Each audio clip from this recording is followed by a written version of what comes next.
2024 মাধ্যমিক পরীক্ষার্থীর যে উপপাদ্যগুলি অবশ্যই খুবই ইম্পোর্টেন্ট, সেই উপপাদ্যগুলি নিয়ে আমরা এখানে আলোচনা করব।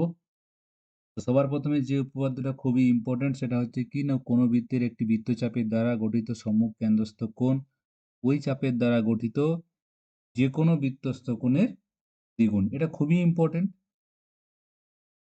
এবং এর পরের ইম্পোর্টেন্ট যেটা আছে নাকি পিথাগোরাসের উপপাদ্য। যেকোনো সমকোণী ত্রিভুজের অতিভুজের উপর অঙ্কিত বর্গক্ষেত্রের ক্ষেত্রফল অপর দুই বাহুর উপর অঙ্কিত বর্গক্ষেত্রের ক্ষেত্রফলের সমষ্টির সাথে সমান হবে।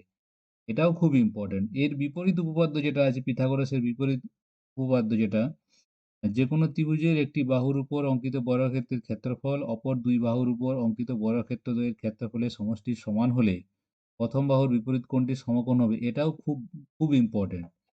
এমনি করে যে এটা আছে যে এটাও এটাও ইম্পর্টেন্ট। বৃত্তের বহিস্থ কোনো বিন্দু থেকে যে দুটি স্পর্শক অঙ্কন করা যায় তাদের স্পর্শ বিন্দু দুটির সঙ্গে বহিস্থ বিন্দুর সংযোজক সরলরেখাংশ দুটির দৈর্ঘ্য সমান এবং তারা কেন্দ্রে সমান কোণ উৎপন্ন করবে। আরেকটা আছে যেটা আছে কি, যে কোনো সমকোণী ত্রিভুজের সমকৌণিক বিন্দু থেকে অতিভুজের উপর লম্ব অঙ্কন করলে এই লম্বের উভয় পার্শ্বস্থিত ত্রিভুজদ্বয় সদৃশ এবং ওই ত্রিভুজগুলির প্রত্যেকে মূল ত্রিভুজের সঙ্গে সদৃশ। তো এই ৫টা উপপাদ্য যেটা আছে, কি কি বললাম তাহলে? না, কোনো বৃত্তের একটি বৃত্তচাপের দ্বারা গঠিত সম্মুখ কেন্দ্রস্থ কোণ ওই চাপের দ্বারা গঠিত যে কোনো বৃত্তস্থ কোণের দ্বিগুণ। তারপরে পিথাগোরাসের উপপাদ্য, পিথাগোরাসের বিপরীত উপপাদ্য, স্পর্শক সংক্রান্ত উপপাদ্য যেটা আছে, আর একটা হচ্ছে কি সদৃশতা। এই ৫টা থেকে দুটো উপপাদ্য করতে হবে এবং এই দুটো উপপাদ্যই কমন পড়বে। তো চলে যাই উপপাদ্যের প্রয়োগ। তো প্রয়োগ প্রয়োগ বলতে কি না, প্রয়োগ আমরা যে উপপাদ্যগুলো করব সেই উপপাদ্যগুলো অ্যাপ্লাই করেই মানে করতে হবে। তার মধ্য থেকেও দুটো উপপাদ্য আমি বলে দিচ্ছি যে প্রয়োগের গুলো মোটামুটি ইম্পর্টেন্ট। যে অকেন্দ্রীয় বৃত্তের পরিলিখিত চতুর্ভুজ এবিসিডি হলে প্রমাণ করি যে এবি প্লাস সিডি সমান বিসি প্লাস ডি এ। আরেকটা আছে কি না, এবিসি সমকোণী ত্রিভুজের কোণ এ হচ্ছে সমকোণ। সমকোণিক বিন্দু এ থেকে অতিভুজ বিসির উপর এডি লম্ব অঙ্কন করলে না প্রমাণ করতে হবে কি না, এবি স্কোয়ার সমান BC into BD, AD square সমান বিডি ইন্টু সিডি এবং এসি স্কোয়ার সমান কি বিসি ইন্টু সিডি।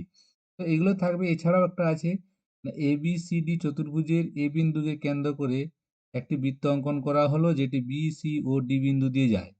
তাহলে সেখানে প্রমাণ করো যে সিবিডি প্লাস সিডিবি সমান হাফ অফ কোণ বিএডি। এটা একটা ইম্পর্টেন্ট আছে। এছাড়াও বলে রাখি যে উপপাদ্যের প্রয়োগগুলো নাম্বার প্যাটার্নটা হচ্ছে কি 1+2। ছবি এঁকে কি প্রমাণ করতে হবে এটা লেখার জন্য 1 নাম্বার আর পুরো প্রমাণটার জন্য 2 নাম্বার।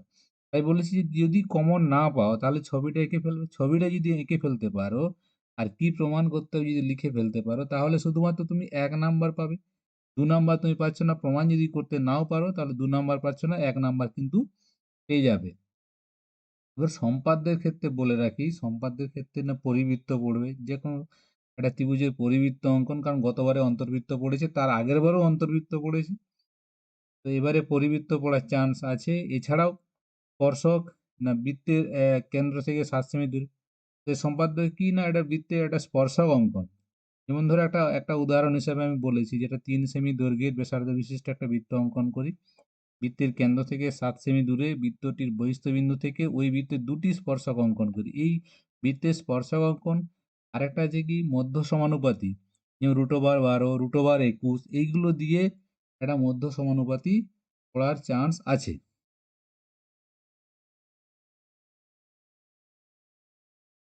এরপরে একটা স্যাম্পল প্রশ্ন নিয়ে একটু আলোচনা করব, যেখানে কি 1 নাম্বার দাগে আমাদের 6টা এমসিকিউ থাকবে। 6টা এমসিকিউ করতে হবে, 6টা এমসিকিউ করতে হবে। তারপরে 2 নাম্বারে কি শূন্যস্থান পূরণ থাকবে যে কোনো 5টা,